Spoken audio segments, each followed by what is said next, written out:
A bowl struck the ground with a clang like a poorly tuned bell, waking Kallan with a startled jerk. Her pulse pounded her temple with a merciless hammer that twisted its way into her writhing stomach. Pulling her legs to her chest, Kallan hugged herself against the pain that flipped between nausea and indifference. The bitter tang in the air lingered along with the dull throbbing and sharp stabbing and the hot, searing burst that ripped her body apart. Her chains scraped the floor with every minuscule movement. She tried to move, but cringed instead, then groaned. The monotonous drip was gone.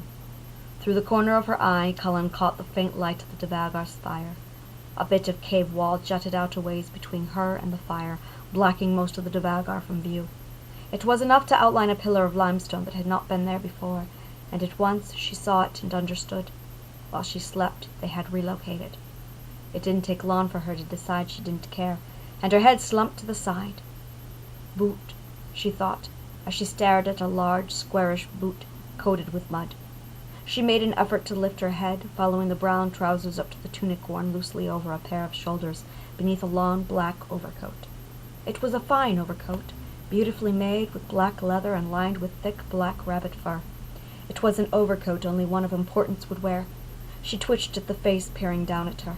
She was half expecting Monseigneur, with his regal commands and the mannerisms taught only to those of the king's high court. This Devagar, like the others, was as tall as the Alfheim, as tall as the tallest of men, but just as burly as his comrades. They all had beards, wild, black, scruffy things, the way some men let grow where nature takes it. His beard was shorter, tamer, and calmer than the rest. His clothes were a bit cleaner. He had the build and strength honed by the mines, but the astuteness of a scholar. A cold, silent shadow lingered in his eyes, somewhere between pensive and calculative. Kallan wasn't sure if it was his well-groomed appearance or the black of cruelty in his round black eyes. Regardless, something about this Devagar eased her. He held her gaze as easily as she held his, and they studied each other in turn, each of them captivated, neither of them moving, until a grim voice called from the fire, "Ori!" Ori didn't move at the sound of his name. The shuffle of a boot and a heavy plod soon followed. Still, Ori kept his eyes locked on hers. A heavy hand fell onto Ori's shoulder, pulling him out of his trance, and without a word, he walked back to the fire, leaving the other Devagar there with her. Kallan diverted her attention to the new guard, and her heart fell, catching Nordri's eerie gaze. He crouched down until his face was a breath away. "Eat, or don't." Nordri brushed a too gentle hand against her cheek. Her stomach churned, and she gave a startled jerk, but failed to pull away, keeping his pale hand on her face. "Truth is, if we were going to kill you, we wouldn't have waited until now to do it." He grinned with a wide, malicious look to his eye. "And we wouldn't have used poison."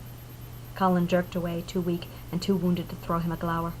Nordri flashed a smile that upturned her nerves, and slowly he scraped her body with his eyes. After ensuring he had a good long stare at her exposed flesh, he returned to the fire.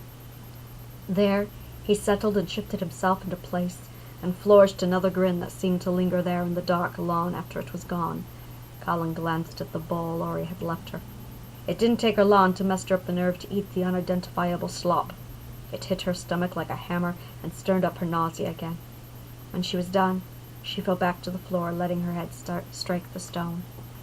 In the dark she lay, straining to hear a familiar word among them.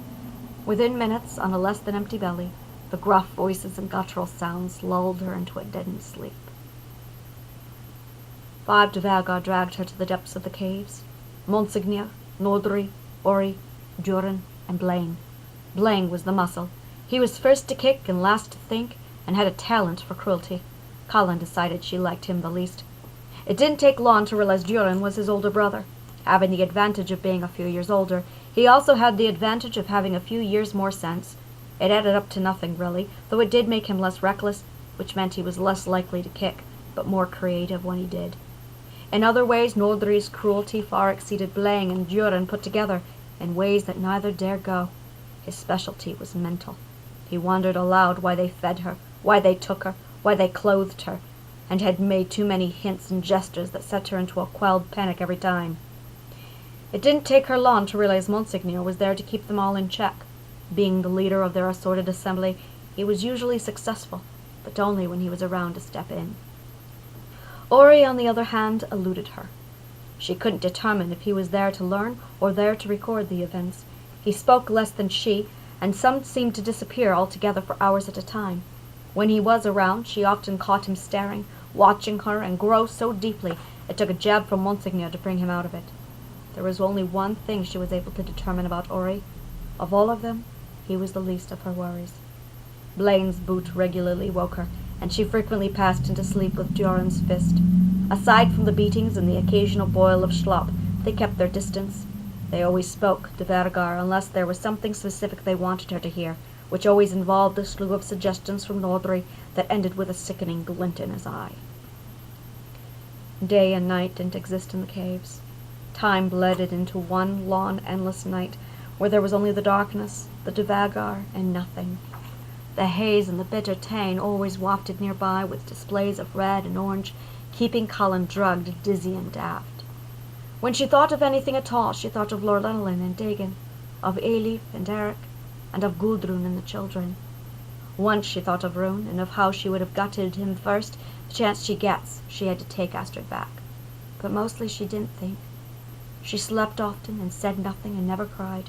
She was too numb to cry. Too frequently she passed between sleep and awake. There were times she entered dreams she was awake for, and woke to nightmares she knew were real. Every time she woke, she lay, silently willing herself to sleep. She wanted to sleep. She longed for it. Sleep was her sanctuary, an invisible hole where she could crawl into and vanish for stretches at a time. Only in sleep could Kallan avoid the beatings, the darkness, and Nordri's tawdry stares. When she was awake, she longed for sleep, and when she slept she welcomed it, desiring nothing more than to curl back up to sleep so that she might return to the world of dreaming where the pain was non-existent. She rarely woke on her own. Kallan rolled onto her back, taking note of every new bruise and break and the level of stiffness the old ones had developed. It took her a while to realize the unidentified concoction of slop they doled out was an assortment of medicines and herbs combined with something she could only assume that was nutritious enough to keep her alive. Along with something for the fever, something for infection, and something to keep her daft and her Seid out of reach of her consciousness. It was the only explanation she could find as to why she wasn't dead yet. It also allowed them to exercise little restraint in their beatings. A fresh new assortment of rock and stone accompanied a new collection of cuts and bruises that covered her from head to toe. The dizziness was stronger than usual, and the orange blaze that had cast the images in an outline of black had returned. She studied the ceiling. The majority of jagged stalactites hung overhead like countless knives at the ready if she dared attempt anything. Her throat was dry, and she suddenly found herself wishing she had more of the schlop deemed food to wet her lips.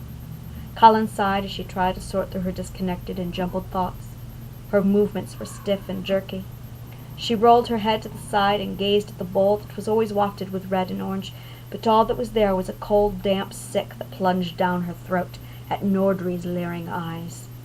The usual campfire and muffled chatter was gone. Fear gripped her around the throat, inside the chest, and twisted her belly, wriggling and writhing in worry.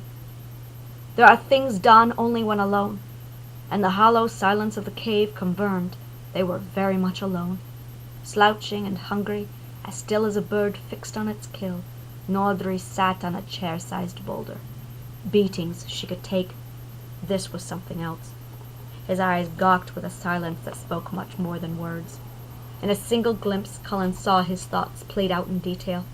Her heart pounded in her chest as she forced her broken body to move, to obey. The floor sliced her back, but Kallan continued to move. With a careless thud, Nordri dropped a foot and stood, holding the lever used to pry up her chains. He swaggered to the spike that secured her bonds and pried it up from the floor. It was not until then that Kallan realized exactly how much chain bound her. 5 paces of Alding chain scraped the floor, as Nordri bundled it affectionately into his hands, cradling it lovingly like a leash. With a wide grin, he crouched to the floor, holding his eyes even to hers. His breath reeked of a bitter root brew known only to the Devagar. He was too close. Even in the poor light, she could see every crevice and dip of his face as smooth and white as wax. "I've had Devagar and Svaltafar," he said with a grin. "Lots of Svaltafar. I've had my share of man. Their women were quite an unusual breed. Even Liasafar once. but I've never had Dolor. He shrugged. They remember too much. Can't get close enough. He dropped his voice even lower. But to have Drui, there was his mixed smile again. Now that is a rare privilege. Kallan didn't dare move. Silent and still, she lay as if any movement would encourage him to leap. He raised a large white hand and lightly grazed her face. Her skin burned where he touched her, and her stomach flipped as a cold crawled up her back like a giant spider, and Kallan shuddered.